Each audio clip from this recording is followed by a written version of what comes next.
বিজের পক্ষ থেকে সবাইকে জানাই আন্তরিক শুভেচ্ছা। এই ভিডিওতে আমরা কর্পোরেট ট্যাক্স রিটার্ন ফাইলিং নিয়ে আলোচনা করব। কর্পোরেট ট্যাক্স রিটার্ন তৈরির কিছু টেকনিক্যাল বিষয় যেমন AIT, depreciation, allowable deduction, amended return এবং আইনের বেশ কিছু ট্যাক্স রিলেটেড সেকশন সম্পর্কে ধারণা থাকলে কর্পোরেট ট্যাক্স রিটার্ন ফাইলিং সহজ মনে হবে। যদি সকল সূক্ষ্ম বিষয়গুলো একটি পথে নিয়ে আসা যায় তাহলে ব্যাপারগুলো দেখাবে অনেকটা এমন: কোম্পানি যে কোনো পার্টি বা ক্লায়েন্টের পেমেন্টের সাথে যে ট্যাক্স ডিডাক্ট করা হয় সেই সকল ডকুমেন্ট চলতি মাসের পরের মাসের 14 তারিখের মধ্যে সাবমিট করতে হয়, না হলে 2% ইন্টারেস্ট দিতে হবে আইন অনুযায়ী, এবং 5,000 টাকা জরিমানা এবং পরবর্তী প্রতি মাসের জন্য 1,000 টাকা ট্যাক্সের সাথে যোগ করা হয়। এটিকে বলা হয় monthly tax deposit. Advance tax বলে একটি বিষয় আছে, যেটি জমা না দিলে অডিটে দেখা হবে কোম্পানির টোটাল ট্যাক্সের অন্তত 75% জমা হয়েছে কিনা। যদি জমা হয়ে থাকে তাহলে 75% এগেইনস্টে অ্যাডভান্স ট্যাক্সের কত টাকা কম দেয়া হয়েছে সেটির এগেইনস্টে 10% ভেদে ইন্টারেস্ট দিতে হবে। এই এফডিআর রিটার্ন জমা দিতে হবে বাংলাদেশ ব্যাংকে এপ্রিল, জুলাই, অক্টোবর বা জানুয়ারি মাসের শেষ কার্যদিবসের মধ্যে। এই মান্থলি ট্যাক্স যেহেতু দেয়া হচ্ছে তাই এর জন্য monthly with holding tax July এবং জানুয়ারি মাসের শেষ কার্যদিবসের মধ্যে দিতে হয়। ইউনিভার্সাল সেলস রেটে যদি এই রিটার্ন সাবমিশন করা হয়, উইথ হোল্ডিং ট্যাক্স না দিলে অডিট সিলেকশন হবার সম্ভাবনা থাকে। কর্পোরেট ট্যাক্স রিটার্ন কোনো কোম্পানির ফাইন্যান্সিয়াল ইয়ার অর্থাৎ 1 জুলাই থেকে পরের বছরের 30 জুন হলে ট্যাক্স রিটার্ন সাবমিট করতে হবে 15 জানুয়ারির মধ্যে। ডিসেম্বরে যাদের ইনকাম ইয়ার শেষ হয় তাদের ট্যাক্স রিটার্ন সাবমিট করতে হবে 15 সেপ্টেম্বর, আর বাংলাদেশের লোকাল কোম্পানির ট্যাক্স রিটার্ন সাবমিট করতে হবে 15 জানুয়ারির মধ্যে। যদি তা না করা হয় তাহলে ধরা যাক তার আগের বছর রিটার্ন ট্যাক্স 20 লক্ষ টাকা এসেছিল, তাহলে সেই কোম্পানিকে সর্বোচ্চ পেনাল্টি দিতে হবে ওই টাকার 50%। স্যালারি ট্যাক্স রিটার্ন 108 অনুযায়ী সমস্ত এমপ্লয়ীদের নাম, পিন এবং স্যালারি ডকুমেন্ট 31 অগস্ট তাদের কনসার্ন ট্যাক্স অফিসে সাবমিট করতে হবে। যদি তা দিতে কোনো কারণে ব্যর্থ হয় তাহলে 10% ইন্টারেস্ট বা 5,000 টাকা, যেটি সবচেয়ে বেশি আসে, সেটিই হবে ওই কোম্পানির জরিমানা। 108A অনুযায়ী ওই কোম্পানির চাকুরিরত যাদের রিটার্ন সাবমিট ম্যান্ডেটরি সেই সব এমপ্লয়ীদের রিটার্ন অ্যাকনলেজমেন্ট নাম্বার নিয়ে সাবমিট করতে হয়। সাবমিট না করলে কোম্পানির অডিটের আওতায় চলে আসে। সেকশন 28-এর স্কোপে বলা হয়েছে যে কোনো ইনকাম লস, যে কোনো প্রভিশন থেকে যে ইনকাম হচ্ছে তার এগেইনস্টে ট্যাক্স দিতে হবে। ট্যাক্স পারপাসে কোনটা করা যাবে, কোনটা অ্যালাউ হবে, এটা দেখার জন্য যে জায়গায় যেতে হবে তা হলো ইনকাম ট্যাক্স অর্ডিন্যান্স। আইটিও 1984-এর ধারা 29 অনুযায়ী রিডাকশন নির্দিষ্ট, যেগুলো হলো ব্যবসা বা পেশার উদ্দেশ্যে ব্যবহৃত জায়গার ভাড়া, ভাড়া করা ব্যবসায়িক প্রাঙ্গণে মেরামত যদি মূল্যায়নকারী খরচ বহন করে, ব্যবসা বা পেশার উদ্দেশ্যে ইসলামী নীতির ভিত্তিতে পরিচালিত ব্যাংকের সাথে প্রদত্ত ব্যাংকের সুদ বা যে কোনো মুনাফা ভাগ করা, নিজস্ব ভবন, গাছপালা, যন্ত্রপাতি, আসবাবপত্র বা অন্যান্য স্থায়ী সম্পদের মেরামত, ব্যবসা বা পেশায় ব্যবহৃত ভবন, গাছপালা, আসবাবপত্র বা অন্যান্য স্থায়ী সম্পদের ক্ষতির ঝুঁকি ইত্যাদির বিরুদ্ধে বীমার জন্য বীমা প্রিমিয়াম, বিল্ডিং মেশিনারি, প্ল্যান্ট বা আসবাবপত্রের অবমূল্যায়ন যা নির্ধারণকারীর মালিকানাধীন এবং 3য় তফসিল ধারা অনুসারে ব্যবসা বা পেশার জন্য ব্যবহৃত হয়। কোনো বিল্ডিং, যন্ত্রপাতি, প্ল্যান্ট বা অন্য কোনো স্থায়ী সম্পদের সফটওয়্যার আমদানি না করে নিষ্পত্তি করার ক্ষেত্রে রাজস্ব ক্ষতি যা নির্ধারণকারী তার ব্যবসায়ের উদ্দেশ্যে ব্যবহার করার পরে 3য় তফসিলের অনুচ্ছেদ 10 অনুযায়ী বাতিল, ভেঙে ফেলা বা ধ্বংস করা হয়েছে। ভূমি উন্নয়ন কর বা ভাড়া, স্থানীয় হার বা পৌর কর, উৎসব বোনাস সহ কর্মচারীদের দেওয়া বোনাস, যে কোনো ব্যয় মূলধন ব্যয়ের প্রকৃতির মধ্যে না থাকা বা মূল্যায়নকারীর ব্যক্তিগত খরচ বা মূল্যায়নকারীর ব্যবসা বা পেশার উদ্দেশ্যে সম্পূর্ণ এবং একচেটিয়াভাবে ব্যয় করা হয়েছে। আবার নিম্নলিখিত ব্যয়গুলো রাজস্ব ব্যয় হিসেবে বিবেচিত হবে: মুনাফায় পুনঃবিক্রয় বা বিক্রয়ের জন্য পণ্য তৈরি করার লক্ষ্যে সম্পদ ক্রয় করা, যেমন পণ্য, কাঁচামাল এবং দোকান। মুনাফায় পুনঃবিক্রয় বা বিক্রয়ের জন্য পণ্য তৈরি করার লক্ষ্যে সম্পদ ক্রয় করা, যেমন পণ্য, কাঁচামাল এবং দোকান।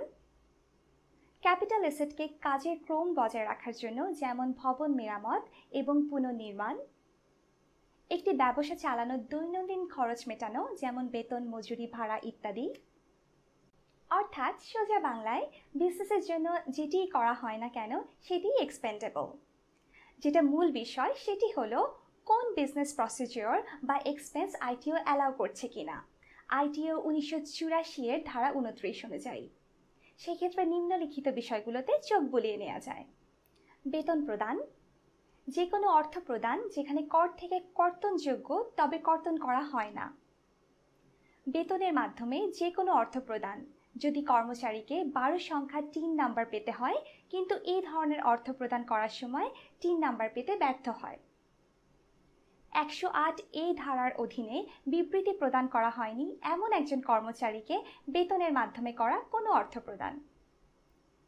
যে কোনো অংশীদারকে বেতন, পারিশ্রমিক, সুদ বা কমিশন প্রদান।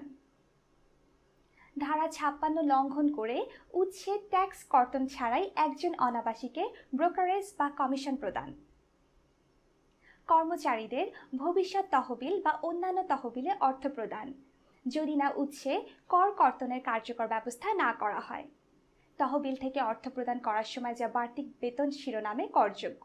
কর্মচারীদের ভবিষ্যৎ তহবিল বা অন্যান্য তহবিলে অর্থ প্রদান, যদি না উৎসে কর কর্তনের কার্যকর ব্যবস্থা না করা হয়। তহবিল থেকে অর্থ প্রদান করার সময় যা বার্ষিক বেতন শিরোনামে করযোগ্য। 5,50,000 টাকার বেশি একজন কর্মচারীকে প্রদান এবং যে কোনো কর্মচারী যিনি প্রতিবন্ধী এমন ব্যক্তিকে 25 লক্ষ টাকার বেশি পারকুইজিট করে। প্রধান কার্যালয় ব্যয় বা আন্তঃগ্রুপ ব্যয় যে নামেই ডাকা হোক না কেন বিদেশি কোম্পানির প্রকাশিত নিট লাভের 10% থাকতে হবে। রয়্যালটি, প্রযুক্তিগত পরিষেবার ফি, প্রযুক্তিগত জ্ঞানের ফি বা প্রযুক্তিগত সহায়তার ফি বা অনুরূপ প্রকৃতির যে কোনো ফি নিম্নলিখিতগুলোর চেয়ে বেশি। 10% ব্যবসা বা পেশার শুরু থেকে প্রথম 3 অর্থ বছরের জন্য এবং 4% পরবর্তী অর্থ বছরের জন্য। 20,000 টাকা বা তার বেশি মাসিক বেতন ক্রস চেক বা ব্যাংক ট্রান্সফার ব্যতীত নিয়োগকর্তার দ্বারা প্রদত্ত বেতন বা পারিশ্রমিক। ইনসেন্টিভ বোনাস প্রকাশকৃত নিট মুনাফার 10% এর বেশি। বিদেশি ভ্রমণ প্রকাশ করা ব্যবসার টার্নওভারের 0.5% ছাড়িয়ে গেছে এমন। যে কোনো কোম্পানির শেয়ার হোল্ডার ডিরেক্টরকে যে কোনো কমিশন বা ডিসকাউন্ট প্রদান। 50,000 টাকার বেশি নগদ অর্থ প্রদান, ক্রস চেক বা ব্যাংক স্থানান্তর ছাড়া কাঁচামাল কেনার জন্য অর্থ প্রদান ব্যতীত এবং সরকারি বাধ্যবাধকতার জন্য যে কোনো অর্থ প্রদান। ক্রস চেক বা ব্যাংক ট্রান্সফারের মাধ্যমে পরিশোধ না করা হলে বাড়ি ভাড়ার অ্যাকাউন্টে যে কোনো অর্থ প্রদান। 12 সংখ্যা 3 নাম্বার ধারণ করেন না এমন একজন ব্যক্তিকে উপরে লিখিত অর্থ প্রদান। এজেন্সি অথবা ডিস্ট্রিবিউটরশিপ, কমিশন, ফি, অন্য যে কোনো অর্থ মোবাইল ব্যাংকিং বা অন্যান্য ইলেকট্রনিক মাধ্যমে অথবা মোবাইল ফোন অ্যাকাউন্টের চার্জের ক্ষেত্রে।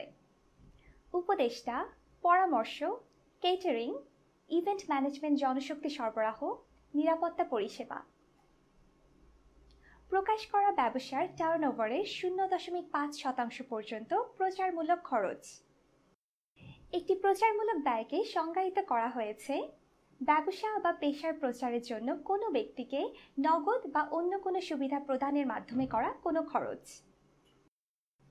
উল্লেখিত সকল ক্ষেত্রে সাধারণত আইটিও ইনকাম এক্সপেন্ডেবল হিসেবে অ্যালাউ করছে না। সেই সাথে নেক্সট যে বিষয়টি মাথায় রাখতে হবে তা হলো ট্যাক্স কম্পিউটেশন। ট্যাক্স কম্পিউটেশন বলতে বোঝায় কাজের শীট, বিবৃতি, সময়সূচি, গণনা এবং অন্যান্য সহায়ক ডকুমেন্ট যার ভিত্তিতে একটি আয়কর রিটার্ন তৈরি করা হয়, যা রিটার্নের সাথে জমা দিতে হয় বা রিটার্ন প্রদানকারী ব্যক্তির দ্বারা মেইনটেইন করতে হয়। এর জন্য মূলত নিম্নলিখিত ডকুমেন্টসগুলো প্রয়োজন হয়, যেমন অডিট করা অ্যাকাউন্টস, অতিরিক্ত পারকুইজিট স্টেটমেন্ট, ভ্রমণ ব্যয়ের ব্রেকডাউন, প্রচারমূলক ব্যয়ের ব্রেকডাউন, এন্টারটেইনমেন্টের খরচের কনফার্মেশন ডকুমেন্ট।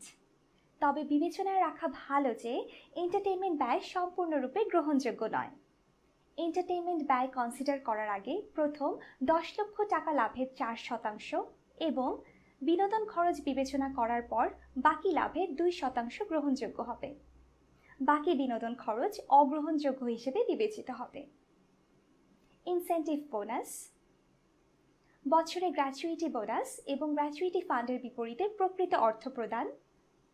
এআইটি, টিডিএস, আগের বছরের ট্যাক্স কম্পিউটেশন এবং ট্যাক্স রিটার্ন ফাইল।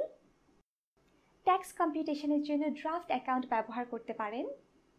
সেই সাথে অডিট করা ফাইন্যান্সিয়াল স্টেটমেন্টও রিটার্নের সাথে জমা দিতে হবে। মূলত corporate tax return file submit করা বেশ সময় সাপেক্ষ কাজ।